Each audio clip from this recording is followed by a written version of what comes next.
Throughout human history, we have witnessed countless wars filled with elements of surprise, unforeseen even by the wisest minds. There are wars where the losing side wins. There are military forces dozens of times stronger than the opponents. There are others who win the battle right at the moment of death. As mentioned in the video, what scenario will happen if Ukraine loses the war is left in the description. We can say that one side has won a military victory if the war goal set out from the war is achieved at the beginning of the war. So in this video we will consider each situation that will occur corresponding to each scenario. When Ukraine's war goals are achieved to a certain extent, first we will go into the cross-cutting goals. Ukraine's transparency was launched at the beginning of the conflict. This can be seen summed up succinctly by Foreign Minister Kuleba's statement that our goal is victory, victory in the form of reclaiming all territory within the internationally recognized borders of 1991. I don't care how many floors I lose. Come here. Please pay attention to the last sentence. This Secretary of State emphasized that he doesn't care how many floors he loses. If you are familiar with statements from political politicians, experts, you are probably not unfamiliar with this very familiar method. It seems very specific at first, but if you pay close attention, you can recognize the conventional elements that allow them to steer the way. The desired direction, depending on the actual results. Returning to the war goals of the Kiev government, they emphasize the goal of completely retaking the territory. When understood in a simple way in this case, the war Ukraine's war will end when it regains control of all territory occupied by the enemy, including the Crimean peninsula. To reach such a step, Ukraine must achieve a miraculous victory that reverses the war situation. Field, knocking the opponent back to the starting point, regardless of the force relationship being too different on the opponent's side. At first glance, it could be a historic victory for the Kiev government, like a disaster for Moscow. However, Russia will not accept defeat, relying on its huge war potential. It is likely that they will turn back. Return to continue the war with more destructive weapons. Even Deputy Chairman of the Russian Security Council Dmitry Anatolyevich Medvedev has repeatedly emphasized that Moscow will have to use nuclear weapons if Kiev's counterattacks are successful. Many analyses show that that statement is completely serious. Military expert Mark Kanan of the International Security Program of the Center for Strategic and International Studies (CSIS) in Washington commented that Russia could use 20 small nuclear bombs to advance on all fronts. Another situation also occurs when Moscow decides to go all in, which is to attack an urban center like the capital Kiev, causing mass casualties and possibly killing Ukraine's political leaders. The fate of this country will obviously be decided. The only way is to become a dead land. Houses and streets will become piles of rubble and empty land. The water source is filled with nuclear radiation. Even for those who are optimistic about humanity's good future, it is not an impossible scenario. Russia always considers the enemy's targeting of the four regions of Luhansk and Luhansk, Kherson, and Zaporizhzhia to be an invasion of Russian territory. When this scenario is realized, experts believe that the West will have no choice but to respond, and the entire NATO bloc must react together, not just the US. Along with that, the strongest power, the alliance, has also placed about 100 tactical nuclear weapons in NATO countries and can respond proportionately to Russian forces. It's hard to predict how dark the rest of the world will take after that. But fortunately every analysis shows that the probability of this possibility becoming reality is very low. Although the US and NATO want Russia to weaken, they also seek to avoid the possibility of the conflict in Ukraine escalating into a global nuclear war.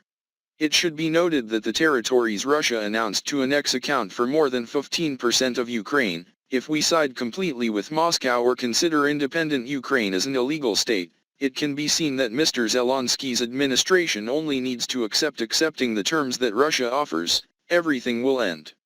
The determination to go to war to regain land is meaningless and increases the risk of escalating tensions into a global conflict.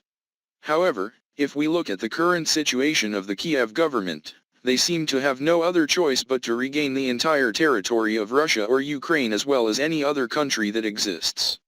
In the current state of nationalism, territorial integrity is always a very sensitive issue.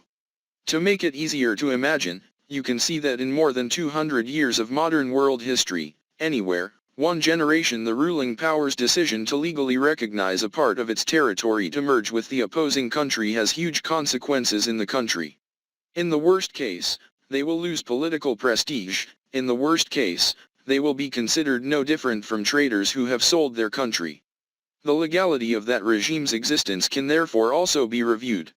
Therefore, it is not difficult to understand that Mr. Zelensky's administration always reacts very harshly to any ideas related to accepting all Russian territorial claims. However, from another perspective, the Ukrainian army is fighting not only for its survival but also to serve the goals of the Western countries behind it. At this point, we can see scenarios of another type of victory. Ukraine, although on paper it does not change its goals, in reality accepts the reality that it will not be able to push Russia to the border like that. Back in 1991, after a period of persistent conflict, the Kiev government still guaranteed its existence and froze the war in the form of a temporary truce. Indeed, many studies from the West and the government Russia has pointed out the common point that the US goal is to drag Russia into a series of internal conflicts that cause Russia a lot of harm through Ukraine. It can be seen that this is not consistent with Kiev's goal of regaining territory. Therefore, the United States, the country behind the huge support for Ukraine, can consider the current administration of President Zelensky to continue to be maintained, while ensuring the continuation of the long-term war until Russia weakens as a Kiev's victory. Or rather, it is the victory of the West in its goal of forcing Russia deeper into the war and also the failure of Moscow in its attempt to overthrow the current Ukrainian government. The logic of such an argument will be forced. In the sense that Russia loses, Ukraine wins, despite the fact that both countries directly participating in the war lose, only those on the outside benefit. But ironically this scenario seems much more feasible, especially when the Ukrainian armed forces are still capable of maintaining a number of important locations in the area annexed by Russia, including nearly half of the area. Donetsk province. Furthermore, in the context of the multi-billion-dollar US aid packages planned to be transferred to Kiev being frozen, many European countries have proposed that Ukraine should only focus on long-term defense. This will help them stand firm on their lines.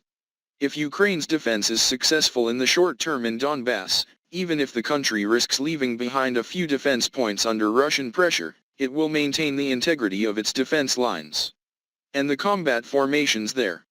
Used European aircraft donated to Ukraine are also gradually making up for the role of Soviet-era fighters that are gradually exhausted from having to operate continuously. The conflict could continue for another 3 or 5 years. Soldiers from both countries will continue to fall, their war potential will be exhausted, but as long as Ukraine does not let the opponent make a breakthrough, destroy the battlefield situation can be closed. That also means that on paper both sides have not ended the war, but Ukraine can still achieve a peace, but it is only temporary and extremely fragile. What happens next is how the Kiev government will re-equip the army, preparing for a new war that could happen at any time. It is necessary to rebuild the infrastructure that has been completely destroyed. According to estimates from the West, if Ukraine were to carry out reconstruction right now, it would cost up to $350 billion. But with the current rate of destruction, that number will certainly increase many times until conflict occurs. Sudden ending. Not to mention the heavy loss of human resources that Kiev is suffering. Thousands of civilians have died, millions have become refugees, and a large part of the population is suffering trauma. Psychology. The longer the war, the greater the human and material resources that must be used to overcome the consequences. Not only that, they also have to reorganize the domestic defense industry to at least be enough to make the country self-sufficient in case of war. Ukraine is therefore also forced to enter the orbit of the West. West to access loans. For Ukraine's territorial waters and coast, the US and its key regional allies as well as naval powers Britain and France could establish a regular maritime task force. Live. They will help protect Ukraine's coast and reopen sea routes linking Ukraine to the world. In response to the question of a Ukraine pursuing a policy of complete neutrality in the post-war period similar to Switzerland, the Kiev government flatly rejected it. In the best-case scenario, as the Kiev government expects, Washington will ensure its position. Ukraine's position among NATO's global partners is similar to Australia, Japan, South Korea, or at least Colombia and Iraq. Ukraine will accordingly be invaded nation according to Russia's accusations before conducting a special military operation. This was ensured through the statement of the president of Kiev that his vision for the post-conflict future would be to make Ukraine not only a larger version of the State of Israel but also a bastion on the path of progress. Russia's Western Europe. One of the common images in the Jewish state is that of armed civilians, settlers, and soldiers are common and the government.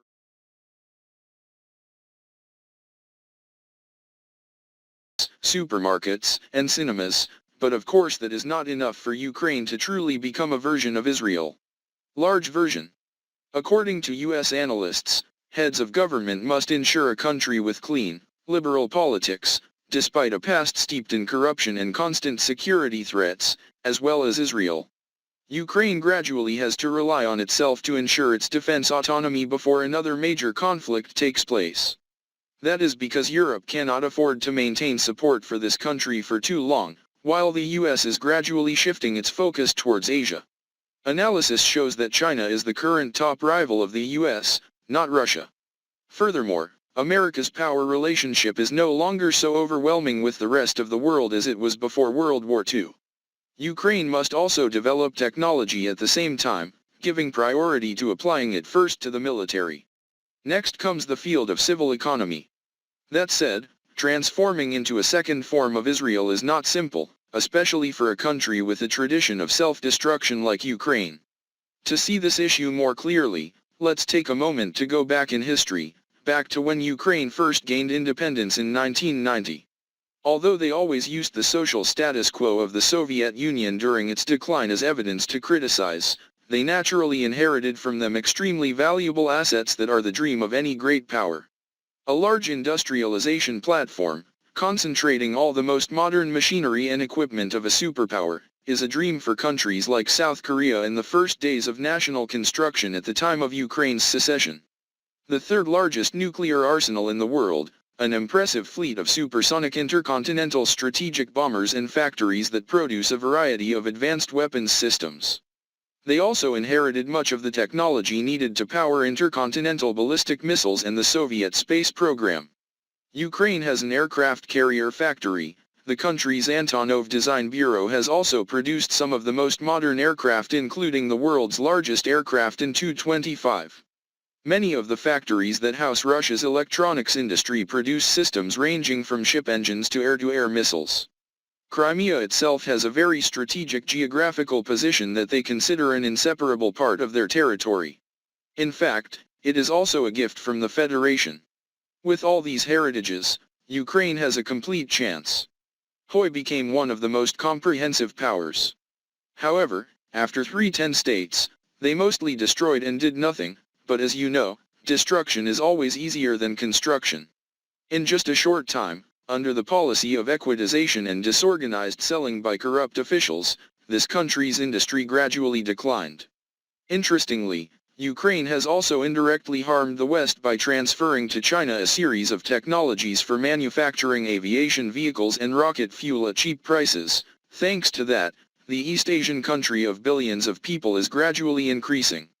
Gradually narrow the gap in technology level with the US without having to go through a long and expensive research and testing process like the previous Lean DM.